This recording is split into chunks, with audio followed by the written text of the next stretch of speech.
Well, hello everyone. I'm back. This is Andrew McKee with Fair Life on Life's a Fair. And wait, hello. Great to see you all, Drew and Gwendolyn and Damaris and Kurt. Yeah. It has been a crazy week. I am still on my old computer currently. So yes, I haven't quite switched over to the new computer yet, but I will. I will soon. I thought maybe I could get it done and have the new computer by today, but it would have been I wouldn't have been able to do much testing, and I'm not happy about that. I'm not willing to do it because well, let me go ahead and bring it up because I'm that guy. Yay! Still working on it, but no, it's I really haven't had many problems with my setup uh, for the last couple of years since I've been streaming, and I've really gone out of my way to try to keep from having problems. And I want to do some testing before I really go crazy with it, you know? So, but part of the thing was I also didn't just want to switch over computers. I'm also completely reorganizing my recording setup and my streaming setup. So everything is going to be improved. Next week, well, maybe not. I'm going to have a lot of new features going on with the stream, and it may not all start next week, but I will be incorporating them in over the next several weeks. And I mean, things like a second camera and maybe instant replay type of things. I also will have such a powerful computer. I'll have the ability to encode better quality video and send it out while at the same time uh, making it much smaller, as much as half to maybe even a third the size, and sending it out so that all of you would end up. It might, if some of you are having problems, maybe sometimes the video freezes or you're having trouble downloading it quick enough because my video is too high quality and too large of a size.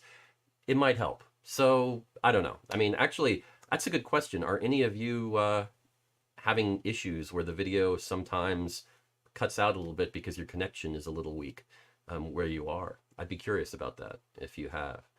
And hey, Chris and Harvey, and hey, Harvey, glad you're feeling better. And Kathy and Jan and Tim and not usually, Drew. Okay, no issues, Tanya. Okay. Yeah, I'm just kind of curious. So okay, good to know. Yeah, I really. Oh, and Gwendolyn not here on Facebook. Okay, good. That is good. Yeah, I mean, the main thing here is just to check because I know some people, I have heard over the years, some people have had some issues, especially when they're on their cell phones and they're in a low signal spot. So that's some of the, okay, occasional pauses. That's so regardless, this new computer should take care of that. I'm going to test it out and see if I can at least reduce it and make it half the size. Uh, I mean, it takes a lot more processing power to do it, but this computer has it. Oh, right. Well, yeah, and that's going to be part of it, Damaris, where if you're in a bad signal area, but if you're not trying to download as much, you might still have some stuttering, but it would, if I can make the size of the stream smaller, it's not going to be as bad, I guess. It'll recover quicker, that kind of thing. So that's the idea. So anyway, that's sort of what I've been working on my computer and everything. So that's why it's not ready this week, but I'm pretty sure it'll be ready by next, and I'm really enjoying it. So there's that. Yay! But I did want to thank. There were some of you and that are here now, and some others who have commented to me after last week's show about the show and thanked me for it and said it was interesting, or made some more comments that they didn't get a chance to say during the live stream because they watched it afterwards. Mainly about what I said concerning the sound and music approaches at Faire. The reason the show is 50 minutes long, and I'm going to try not to do that today. I promise. I'm going to try to make this show short. But yeah, part of it was was technical concerning live music sound amplification. And the other was more content based, music style, just essentially taste.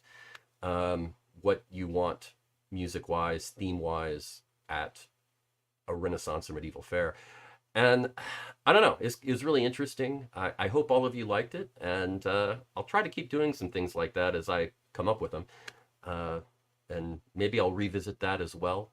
There are some things I've been thinking about maybe doing special videos that I archive on talking about these different subjects and doing it with kind of like a special show about things I find that are really important. I don't know. Maybe I should just keep them to this show. Um, oh, you always feel like it's too short? Okay, okay. That's really. I don't know. I've tried to find that middle ground because when I first started doing these, shows in general of music and all of that, it was a tough call whether it should be 30 minutes or an hour because sometimes an hour seemed like too long and sometimes 30 minutes seemed too short. So I tried to err on the side of caution and keep it to 30 minutes.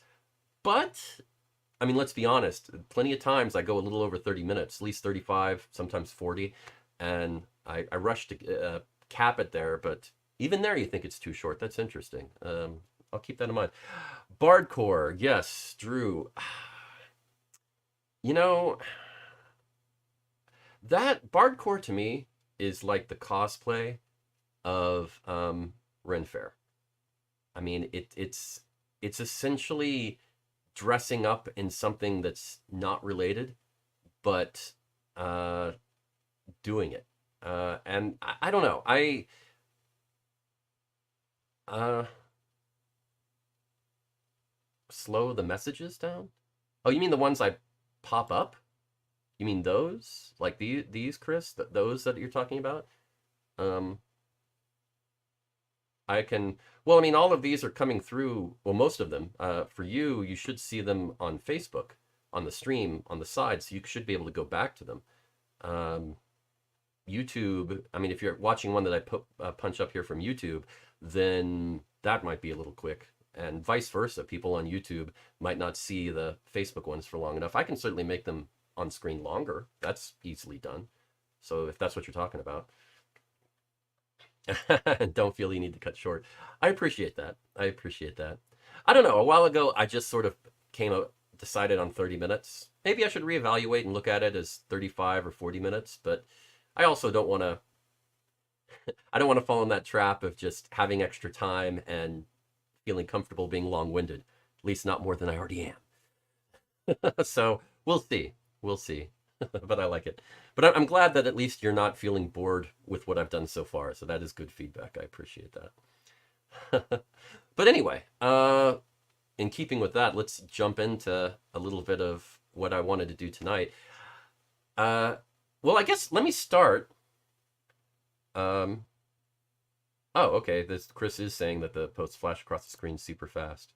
Okay, I don't know if I can fix it for today, but in the future I can put it a bit longer, maybe 25% longer or something. That's easy to do. Uh, oh, okay. Put it to a vote.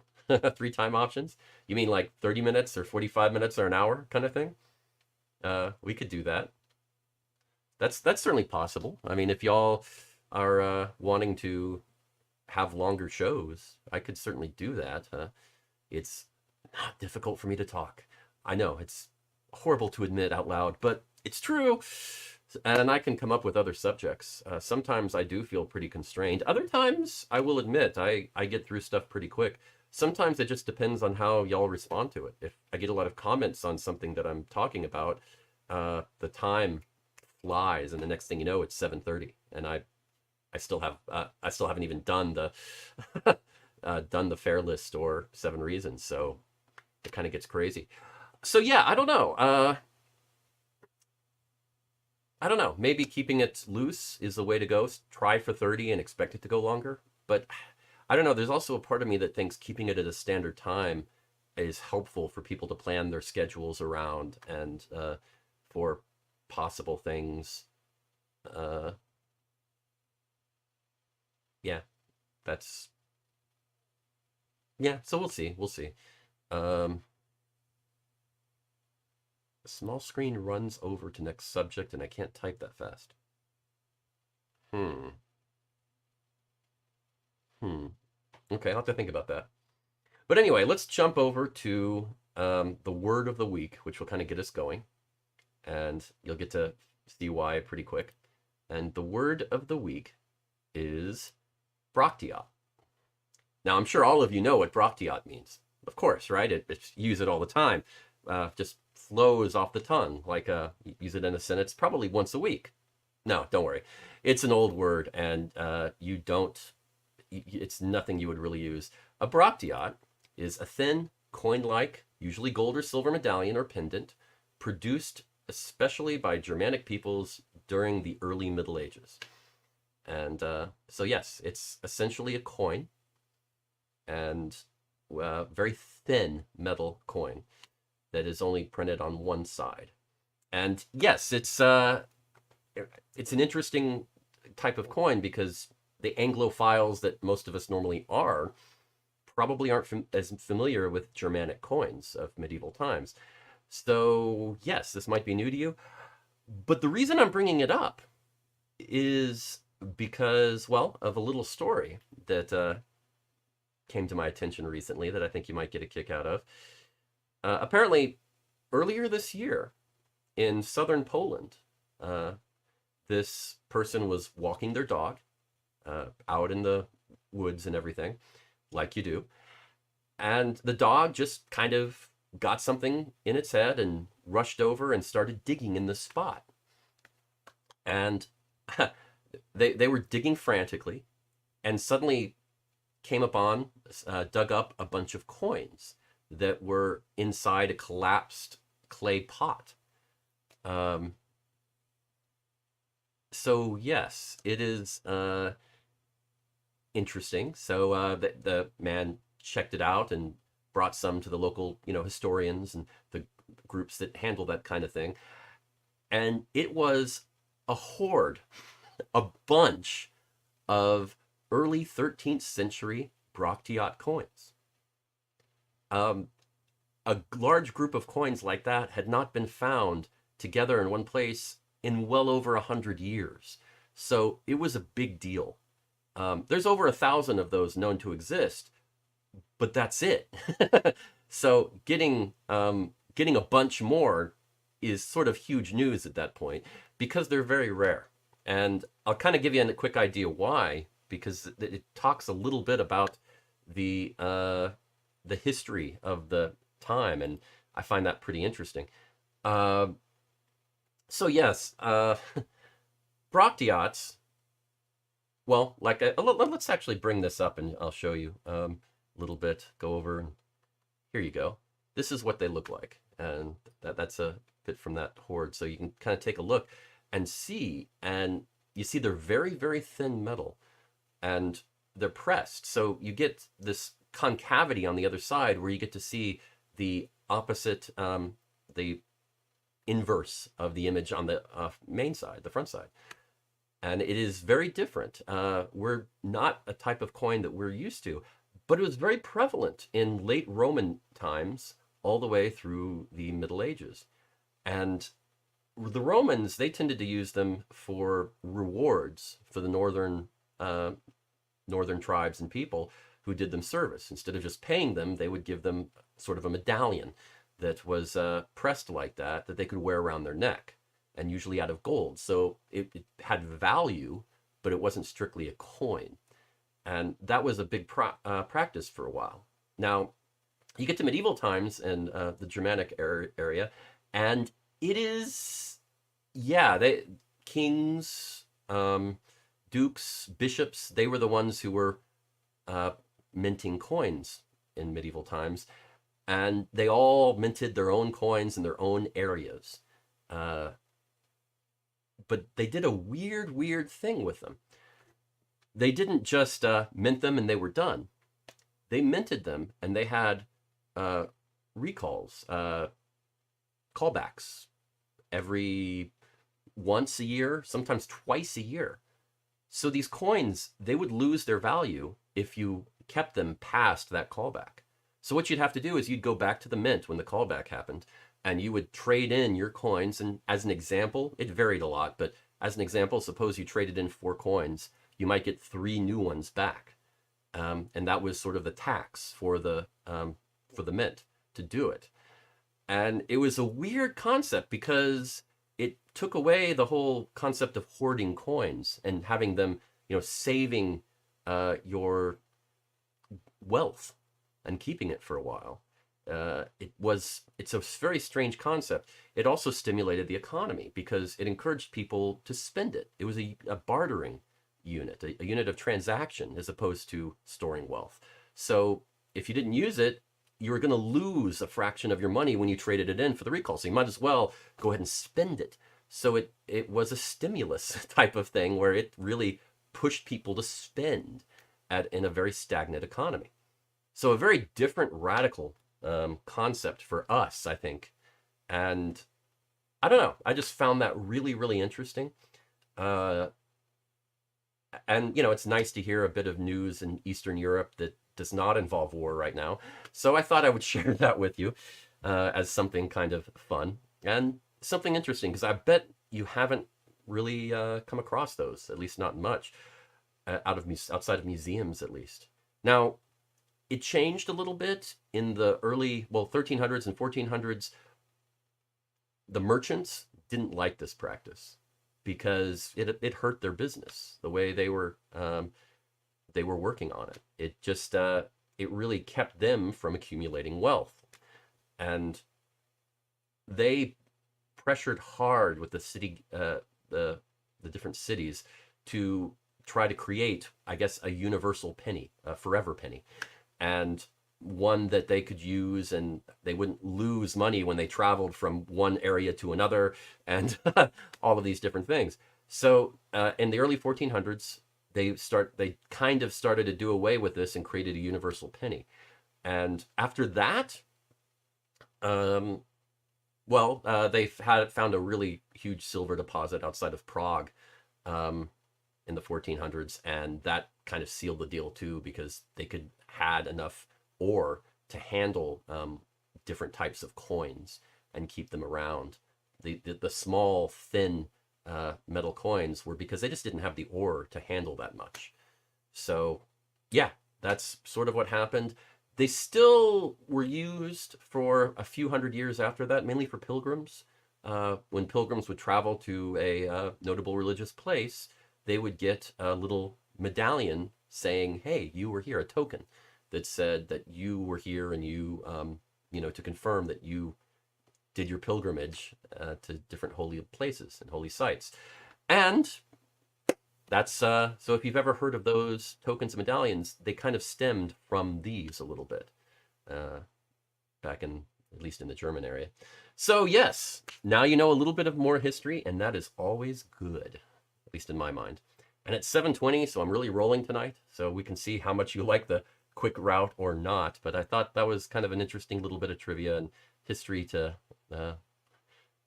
throw at your brain, because I always like that.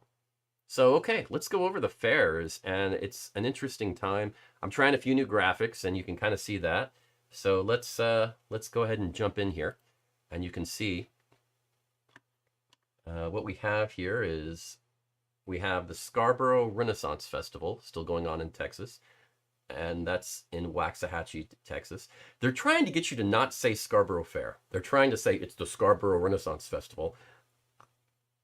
I'm generally always going to call it the Scarborough Fair because of the song. They kind of backed themselves into that corner. I'm sorry, it's their own fault. And they can try to market it as much as they want, but good luck with that. But yeah, Scarborough Renaissance Festival in Waxahachie, Texas, just south of Dallas, is still going on, as is the Oklahoma Renaissance Festival in Muskogee, Oklahoma. I still call it Castle Muskogee. Oh, nice. That's great, Taylor. I hope you like it. That is always a good thing. Then going over to the Georgia Renaissance Festival in Fairburn, Georgia, just south of Atlanta. And then going up to Tennessee we have the Tennessee Renaissance Festival in Arrington, Tennessee, still going on. And you'll notice the new graphic over there for the Tennessee Pirate Festival in Harriman, Tennessee. I'm trying some new stuff. So, yeah, a little pirate flag for that. And then going over to Virginia, we have, let's see, the Virginia Renaissance Fair in Spotsylvania, Virginia. Oh, thank you. Thank you. I appreciate that. Uh, yeah, I'm still working on the Viking one. I don't like it. I'll show you that in a second. That's over in Maryland. Graybeard's Viking Experience. It's just a one weekend event in Crownsville, Maryland. It's just northeast. You can kind of see two cross swords. They don't work. This is gonna be the last time I use that graphic. It just is not visible enough on there. You can kind of see the gray cross swords in there, but it's not good. I'll work on that. So that's going bye-bye. Then, going up into the northeast, we have the Kingdom Fair in Yorktown Heights, New York, which honestly, it's in Putnam Valley, New York, but you park in Yorktown Heights, New York, and then they shuttle you over to Putnam Valley. Interesting approach. It's about a 10-minute drive, and they shuttle all of the people. I guess it's necessary, but it's definitely an interesting thing to have to deal with. You know, I looked at Great Axes and I wasn't impressed with any of the graphics I found, and I didn't have time to do my own. So maybe in the future, I might have to draw one. We'll see. I'm not quite that type of artist, so I don't know. We'll see. I wasn't impressed with the graphics I did have access to. So I went with cross swords, and obviously a mistake when I took it that small. But, you learn. That's how it goes. Okay, then we have the Robin Hood's Fair. It's the first weekend of that. That's going to be going on for a while in Harwinton, Connecticut. And that's over the northeast. And, of course, then we have the New Hampshire Renaissance Fair in Fremont, New Hampshire. So something worth checking out. We also have the Niles Renaissance Fair, which is just one weekend, but that's in southwest Michigan, in Niles, Michigan. Then, let's see, we have the Southern Indiana Renaissance Fair in Charlestown, Indiana. And going over to Iowa, the Midlands Renaissance Revel. That's the spring version. They have a fall version, too. This is just one weekend, and it's in Council Bluffs, Iowa.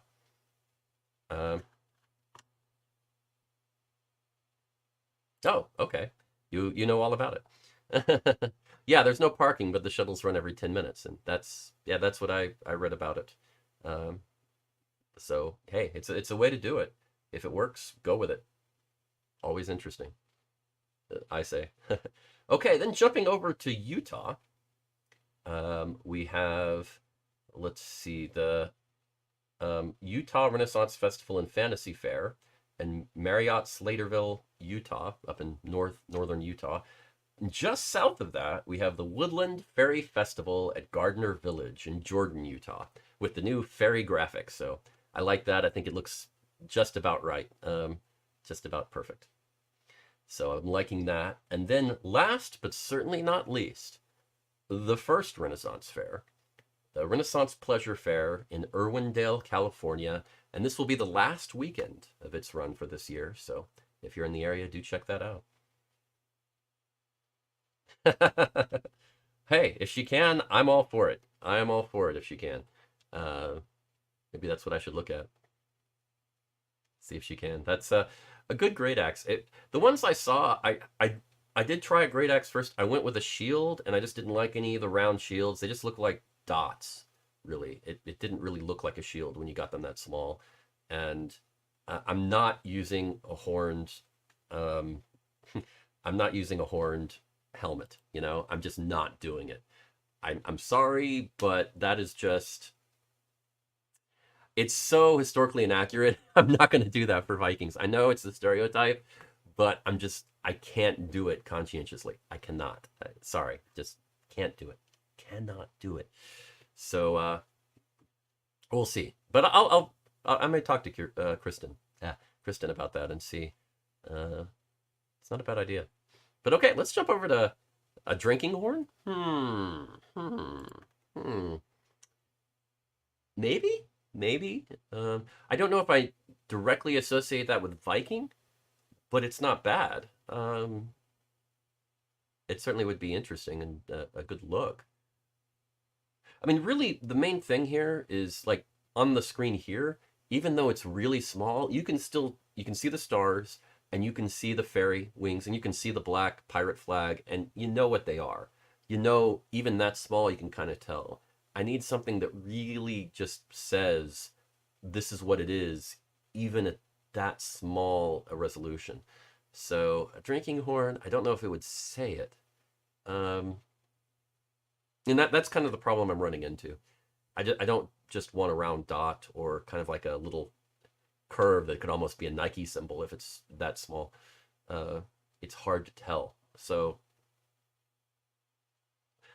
I thought about a long ship, totally thought about that too. And I was afraid that that small, it would, I mean, the long ship with the really interesting looking, I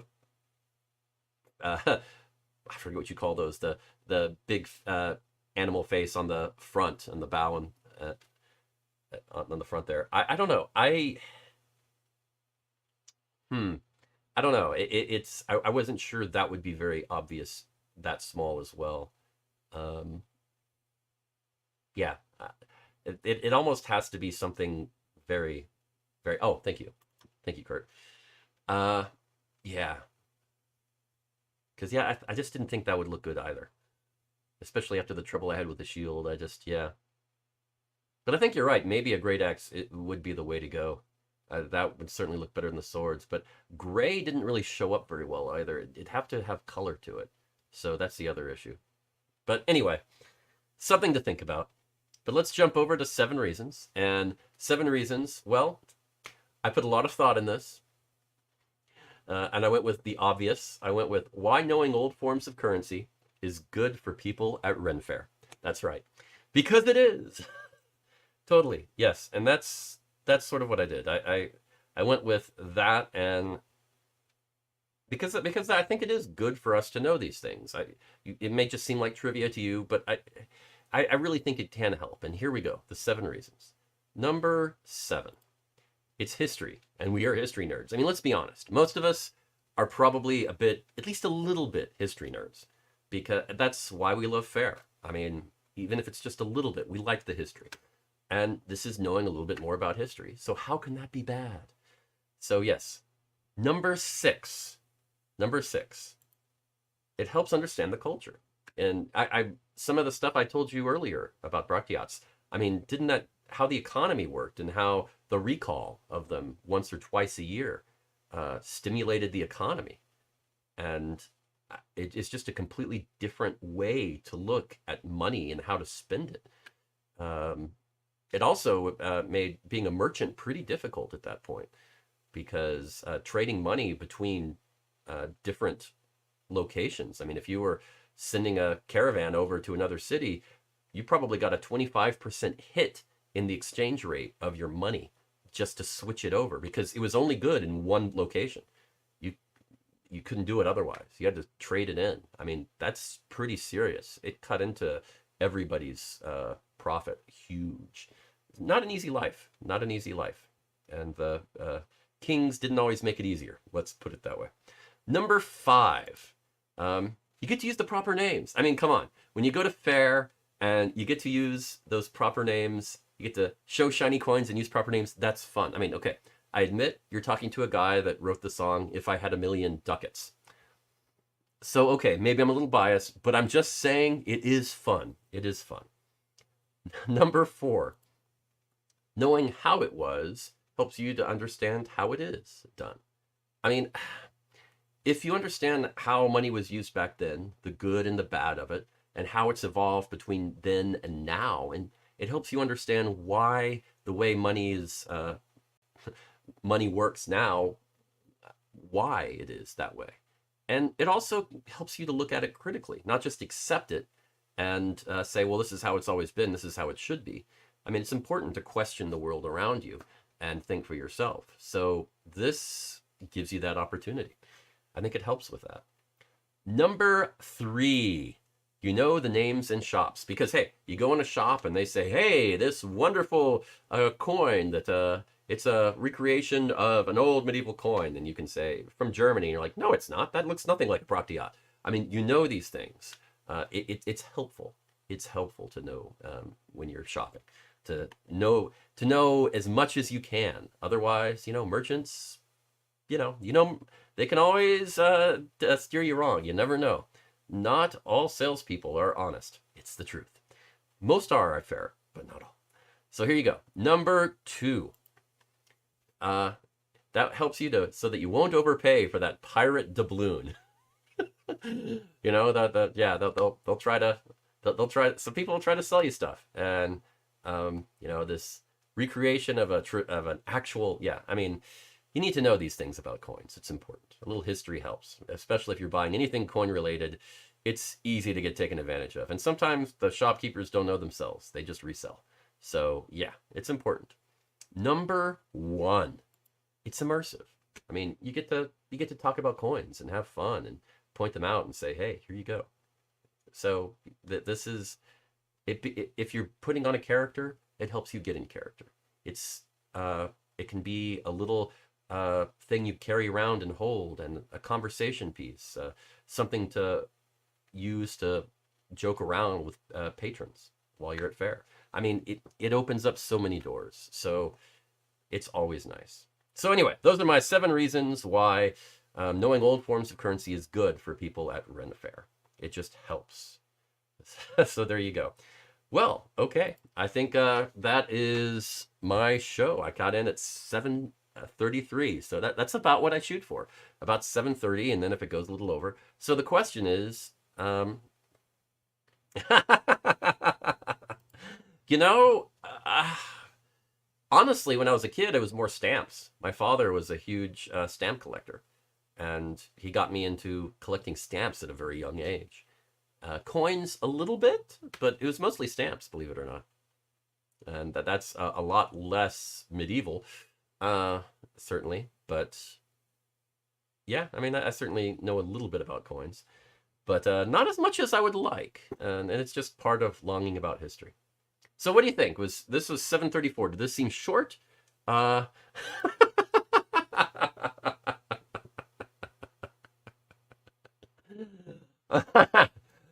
Okay, so I guess it was too short of a show. Okay, so word of the week was Broctiot. And what Broctiot... No, I'm kidding. I'm not going to do that.